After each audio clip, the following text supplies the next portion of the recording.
They had a great debate, and Huxley mopped the floor with the spokesman of the church. That's how I know how the argument goes.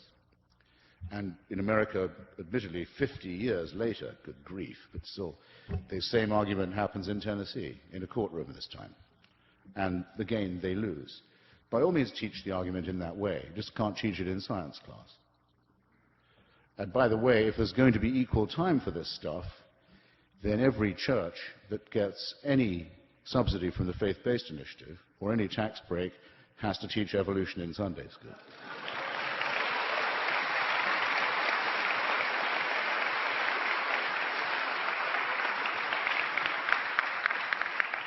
By law.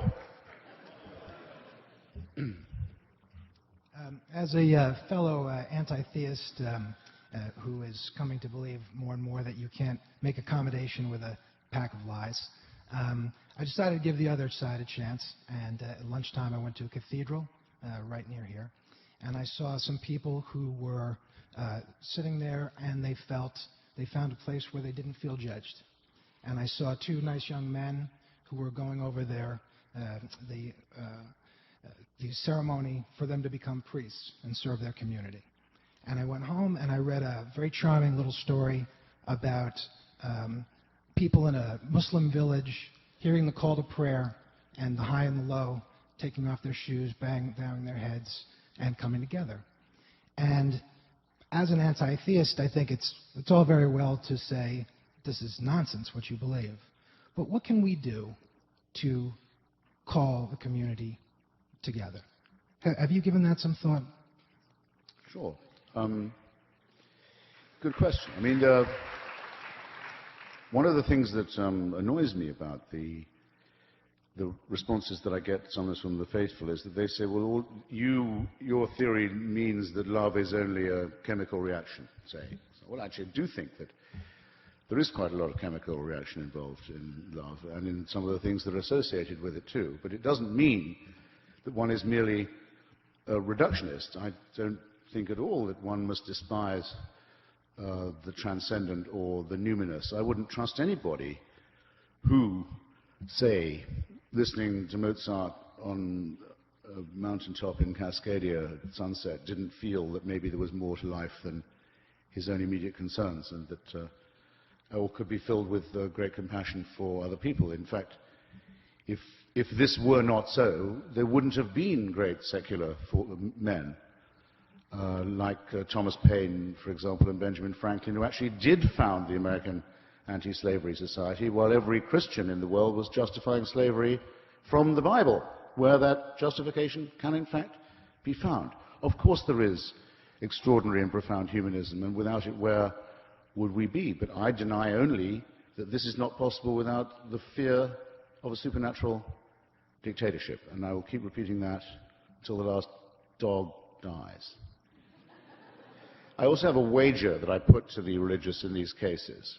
And you may be interested to know that I've tried it with everyone from the guy who founded Bush's faith-based initiative, Mr. Olasky, to various Baptist pastors, a Buddhist nun, a rabbi, charismatic Catholic, various pastors on radio and television all up and down the country. Not yet an answer from them. It's simple. You have to name or cite a moral action performed or a moral statement made by a believer that could not have been made by an atheist. That's all you have to do. And it cannot be done. So your question is a nice one, but it's surplus to requirements. Comrade. One of your anti-God competitors, Sam Harris, makes the point as a primary thesis in his book, The End of Faith, that real responsibility for the situation which you've been describing is the tolerant religious person who will not take a firm stand and put down erroneous liberal principles. I just wonder whether you would put responsibility on the tolerant religious person as Sam Harris does. Yes. I mean, I'm a very great admirer of Sam Harris, even though he turns out to be a bit of a Buddhist. mean, unlike me, he is a qualified neuroscientist, and he does think that there can be consciousness independent of the brain. And that's an argument I'm very interested in having. I doubt he's going to win, but it's a pleasure to argue with him, I have to say. By the way, what does the Buddhist say to the hot dog vendor? Make me one with everything.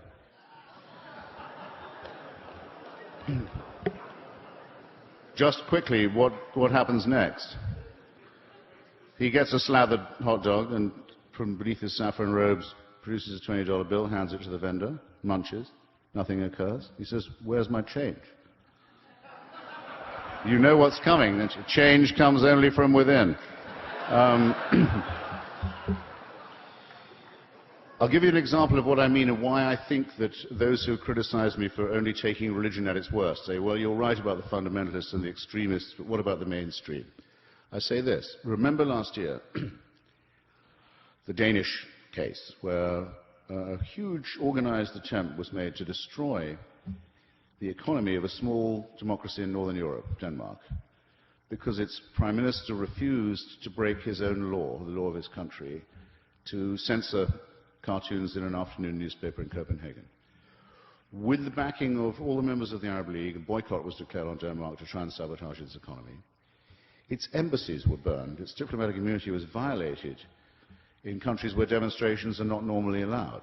Random Scandinavians, whether Danish or not, were set upon and murdered. There was a huge outpouring of mayhem and cruelty and bigotry that had quite clearly been very well rehearsed in advance. Bad enough, you might think. Not one media outlet in this country would agree to show those cartoons. In a time completely dominated by the image, my profession, I mean, totally dominated by images, much too much so, they wouldn't show, here's the picture or the pictures that all the fuss is about.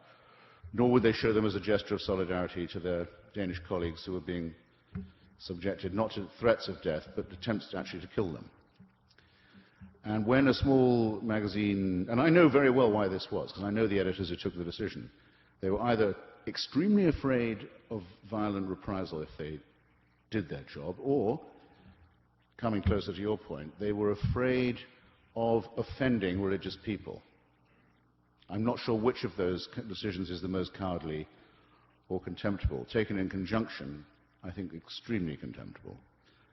And a small atheist magazine for which I write, called Free Inquiry, did reprint the cartoons, as a result of which Borders Bookstore pulled our small magazine from the rack.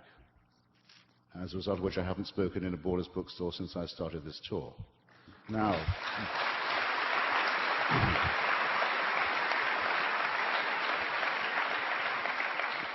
in other words, in the heartland of free expression and constitutionally protected free speech, a complete, across-the-board capitulation by everybody and a discrimination against those who were willing to stand up against it. This is very severe. What did the Pope say? Seeing Danes being threatened, Danish economy sabotaged, Danish embassies burned, what did he condemn? The cartoons for being profane. That was the line of the Vatican. That's what our State Department said. It said it regretted the offense given by the cartoons. This is a fantastic surrender. It means the extremists have the whip hand, and we've got no right to say that in criticizing religion, we're only singling out the fanatical or fundamentalist majority. No, in the name of tolerance, you're identified for it. In the name of multiculturalism, in the name of respect, in the name of all these things, they were parodied.